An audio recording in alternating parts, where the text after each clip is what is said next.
Hello and welcome to the CVCS Athletics Podcast. This is episode 13, and I am your host, Grady Sanchez. We have a great show for you today. On the show, we have the results from last week, the upcoming schedule, and an interview with the girls' varsity basketball coach, Dominic Freeman. Come January, our basketball and soccer teams will be in the middle and back half of their season.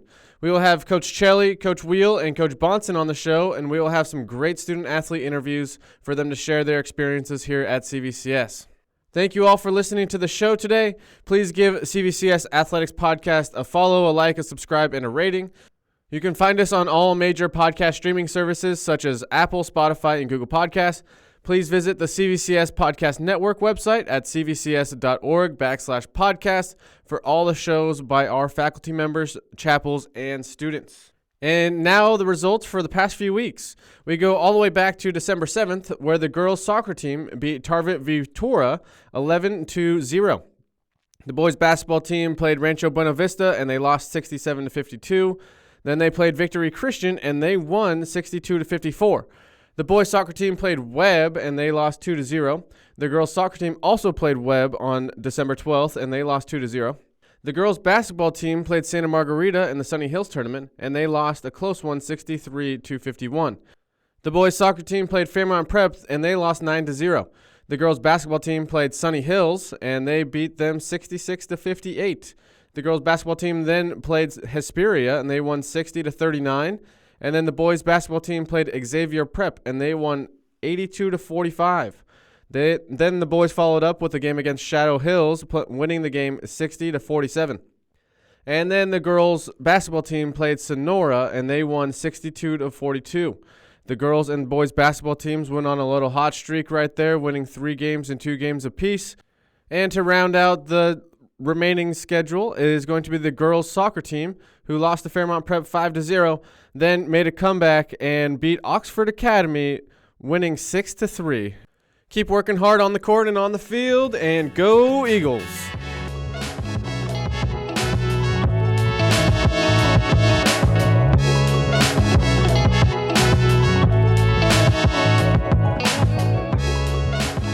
On the show this week, we have championship caliber Coach Dominic Freeman.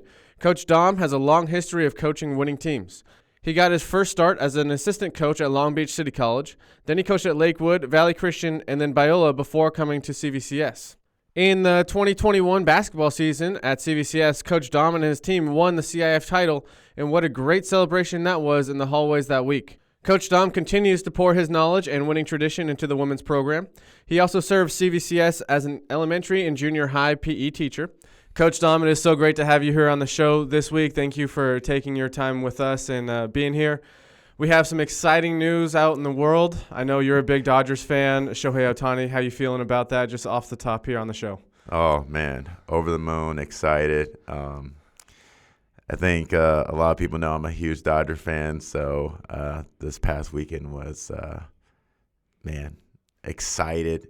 Can't wait to spend my money on a $50 Dodger dog, but he's going to make our team super, super good, and hopefully we can win a couple championships with him being on the team. Yes, so. And then Joseph Jasper, our executive producer, is also a Dodgers fan, and when I read all the social media content, it's like, oh, great, the Dodgers will make it to the second round of playoffs. How do you feel?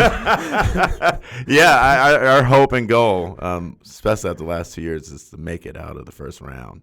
So if we can get there, then that's a win. But I think hopefully this year and going forward that we put ourselves in a better position to do those things. So, but he's a great addition, man. I'm excited. Yes, and as we are an athletics podcast, we center around CVCS. So let's hop into our time here CVCS. at Cabo Valley Christian Schools. What has your experience been here like as a teacher for the junior high and the elementary, as a PE teacher, and as the girls' varsity basketball coach?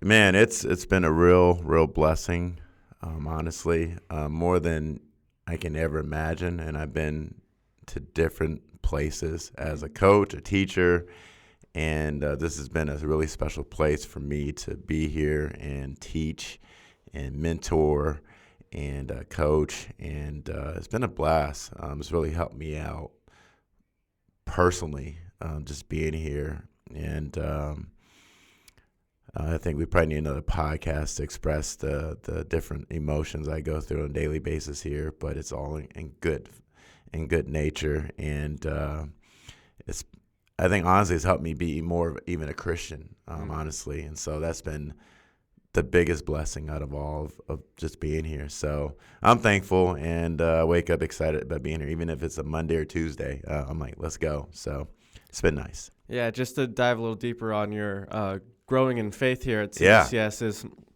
we share a room for mentor groups. I get to see you every Thursday morning. I get to listen in on what it's like to have 8th graders, 7th and 8th graders talk about chapel, and just trying to get them to speak just their thoughts, where they are in their faith. And you do an excellent job building in those relationships and trying to get everybody at the table to speak. But can you speak to like what it's like being a role model here on campus? I know in my own venture, it's been, oh man, they look up to me as a teacher, and I need to be like Christ. I can't just go off on them in class. I have to mind my P's and Q's.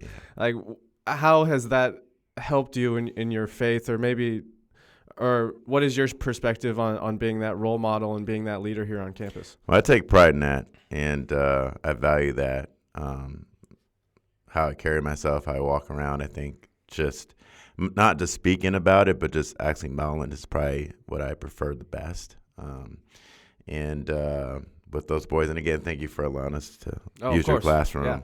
I know it can be sometimes a little chaotic. I get a donut every now and then. So yeah, they love bringing donuts. So if I've added a few pounds, it's because of mentor groups on Thursdays, and they bring donuts every Thursday. But yeah, I think with those young men, to get them to stay on topic is one thing, and also being Christ-like and being patient and getting them to be seated and not moving or squirrely because they just got out of chapel and they're ready to just, can we go outside and shoot around, and get them to really be sincere about, hey, can we really fellowship and be respectful to one another, and let's really talk about, let's go a little deeper into our chapel discussion. And once we kind of rally them up and get them to sink in, then it starts to get some good dialogue. So, I can't wait to see them on Thursday. It should be another interesting topic to discuss and more donuts. So, looking forward to that. Awesome. Let's dive into your time here as a basketball coach. The season's going well. The girls are playing hard. You guys are winning games. You're competitive in every game that you've been in. It's awesome to see how much they've grown. In 2021, you guys won the whole CIF championship. And now we're, again, continuing that winning tradition here at CVCS. What are some main takeaways here in the beginning parts of the season? Well, besides injuries, we've had some unfortunate injuries, just fluky, just maybe just someone standing there and, oh, my ankle. We've had maybe like 3 or 4 ankle injuries. We've had not one, maybe 2 concussions. But I would say with all that, the girls have been resilient and staying positive, encouraged, and they're battle tested from last year to this year. It's been essentially the same group, and we're finding ways to still compete in games and also win games. And it's been really nice to have this group of girls go out there and just keep fighting and battling. And I think this week it's been will be our first week since our season opener where we're at full strength. So it should be nice to get them out there and play. We play actually this evening against Santa Margarita, so that should be exciting. But they've been great, and the girls have done a fantastic job. And I'm looking forward to seeing what they will come out come February, where we're standing. And much like the Dodgers, it's a World Series or bust. The baseball program here is we have our sights every year on the CIF title. Absolutely. Can you just speak to that special season and what was special about that team? How do you try and not necessarily repeat it, but build off of it? And what's it like winning that CIF title. I haven't gotten one to my name yet. I got time. But what was it like? We just had the volleyball team win the CIF championship. Speaking with Kelly throughout the season, can you give us some insight on what it's like to win that last game of the season? Yeah. Shout out to Coach Greatness. I always call her Coach Greatness every time I see her. So, and the volleyball team, congratulations on their success this year. I see them all the time, day in, day out, just being relentless. And they were actually motivational, just watching them having, I don't know how long they practice, from 2 to 3 hours a day. And then they transition from there to weight training to they are a well-oiled machine, how they run their program, and I wasn't shocked that they won. And, I think that's kind of the same thing we did for our girls back when we won. And we had great relationships on that team. The girls all were all in. They were committed to the process, the grind. They saw the potential in our team, and I think that's what it really took. And to actually come out and win it all, that was, looking back on it, you kind of go with the flow. We got hot, and we knew that if we can get in, we would probably do some damage, and we did just that, and we won most of our games by a large number. But I think once the girls realized that, hey, we can do this, they really just hunkered down. And, yeah, it really was just surreal. I just, looking back on it, I don't know. I just think about the memories, like the bus rides and, just the All-Reds and hanging out their house and having a team party or just a team breakfast before the big game, or just all the little stuff outside of the game. The fans that drove down to Desert Christian and supported us. I mean, all the other stuff outside of the game was where I was like, that was really cool. So I think we have an opportunity to go to CIF and go that far. You really think about how you got there and all the different experiences and the support that you get. And so, yeah, I look back on that and this team, not to put any pressure on them, but if we can find a way to get in, I think it would be interesting. So we'll see how it goes. Great. And then speaking of the girls on this team, you have some really, really talented girls. Who are some standouts that we need to keep our eye out for when we go to these games?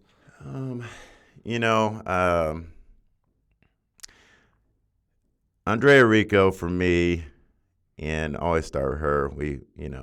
When she came here last year, she was a sophomore and very young, but very talented player that came in, and we would butt heads. And I would have to remind myself that she was a sophomore, but we had some struggle last year. We lost again. We were injured, and we lost a few players, and we got beat up pretty good last year, and that was tough for her. And I remember constantly talking to her about being patient, understand there's something bigger that's happening here, and for her being so young at the time, and she's still young, she's a junior now, but to get her to understand that it's setting us up for something special going forward. And now this year, and it again, slew of injuries, but she has grown so much from a maturity standpoint, and those are different experiences that we shared last year to now. I've seen a lot of growth, and so she's one that has been great with just even her leadership, not just her on her court stuff. I mean, there's a lot of growth that's happening with her, and I'm really excited to see her grow and take off and be a better leader. And she's impacting the game in other ways besides her scoring ability. I know last game she had 39 points, and that was pretty cool. But how she did it, with her calmness, her ability to be a willing passer, to play on both ends on the floor, not just offensively but defensively. And, I think she's been terrific. Alina John is another one, a senior, who we are excited to have her on the court. She's gone through a lot of different things on and off the court. And but her leadership, her vocal leadership, and just how she carries herself and her passion for the game, she's like our heartbeat on the team. and she's done a lot of things to really create a culture of toughness and resiliency. And we're excited to have her, as well as Kayla Mercadale, who's another one who has been with me the longest. She's now a junior, which is weird to say because she was a freshman coming in when we won. And I was like, well, Kayla, I know you came in as a freshman, and I think maybe her expectation was to win every year because that's all she knows. But she's done a great job. She made 8 threes in one game against Los Al, just like unconscious from behind the arc. So she stepped up. And my last one I want to mention is Naima Waits, who is can be my biggest frustration. She knows what I mean by that, but she also can be one of our best players.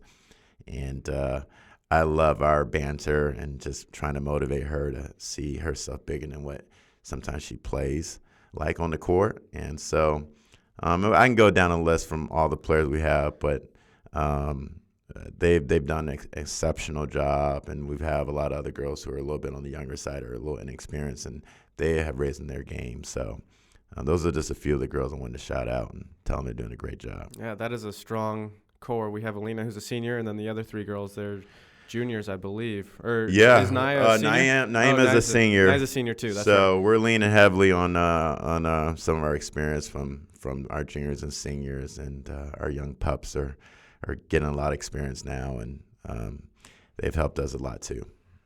That's a good place to be. And then looking forward to the back half of the season, what are some of the things that you're trying to instill in the girls to make that late playoff run? Toughness. With injuries come people to step up and play different roles. And I think for us, not just physical toughness, mental toughness, because we've played games with just 5 girls, and the teams will come in and go, Coach, like I have refs that would come up to me and just say, Coach, like after they see us play, like we're just like, wow. These girls play hard for you. And I say, no, they play hard for the Lord, and they play hard for each other. And, I just happen to sit in the front seat of the bench or stand there, and I take no responsibility of that. They really play for each other. And, yeah, and then there's times where you're just going, we're such a small school, and we have maybe I think at best 9 girls on the team, and yeah, they find ways to win. But I think going back to your question, toughness is one thing. And because every opponent tries to double and just try to wear us down because it's such a small number. But they're used to it, and we are resilient, and we push through it. And I think we work on that and have that mental toughness. I think the sky's the limit for this team. So hopefully that answer your question on that one. Yeah, toughness is definitely something you have instilled in the girls. Like there's days where I think I'm showing up to work early, and they are grinding it out on the court before school. They practice after school. Like the commitment these girls have to their craft and to each other and their team is just unprecedented. So it's great that you're able to foster those types of girls. Yeah. Well, and to allude to that, going back to volleyball and their success, is you got to put in the work, you got to put in the time, and we try to make them see the bigger picture and why we do certain things. And so if I can model those things for them and help them understand why we're doing it and break it down, then it's a little more easier for them to understand why I push so hard. And it's followed by love always, and that's why I love building those relationships, so you can get that connection and trust level from them. And then once they understand that, and because each player has a different button you need to push, and they're also going through different things emotionally, outside of the court that you have to try to channel and try to figure out how they're doing emotionally, spiritually. And but at the end of the day, it comes down to having that mentality, that toughness, and we try to mold that on a daily basis. Yeah, speaking about that spiritual role model, how have you used your position as a coach, as a teacher, to help your students and your student athletes with their walk with Christ? Well, weekly, I stole this from Coach Bond. Thank you, Coach Greatness, again. But we have done in the past weekly meetings, and we intentionally try to have our Monday practices in the afternoon, like later in the afternoon, never after school, like around 4:30, just so that we can meet for half an hour, 40 minutes to not just watch over game film, but also we have devotionals that we try to do with the girls. And so what I stole from Coach is instead of myself always leading them, we had the girls lead them. And so it gives more buy-in, more like, hey, this is my team. And so we made a list of who was going to go each week, and they had to lead in devotional. And then myself, and I got to shout out my wife. I'd be remiss because she's also the assistant coach on the team. But happy birthday, by the way, yesterday. We've tried to create an environment where they share and they divulge in the word, and we try to relate it to not just basketball, just in life too. But it goes hand in hand. So that's been great, and we tried different ways to kind of create our meetings exciting and different, so they're not just like, oh, we have another meeting. But we try to get creative that way, and then also for me personally, I try to lead by example. I think that's probably the biggest thing for me that they see on a daily basis, whether it's on the sidelines or in practice or just in any situation, trying to get them to understand how to handle some of the different difficulties or success that we encounter, and including my wife as well. So hopefully it's been great, and the girls have opened up, if it's not openly to the team, just in private, about just different things and how, and just our school itself has been just fantastic on that end too. So it's been great. That's awesome, Coach. Thank you so much for all that you do here on campus, with elementary, with junior high, with the girls basketball team.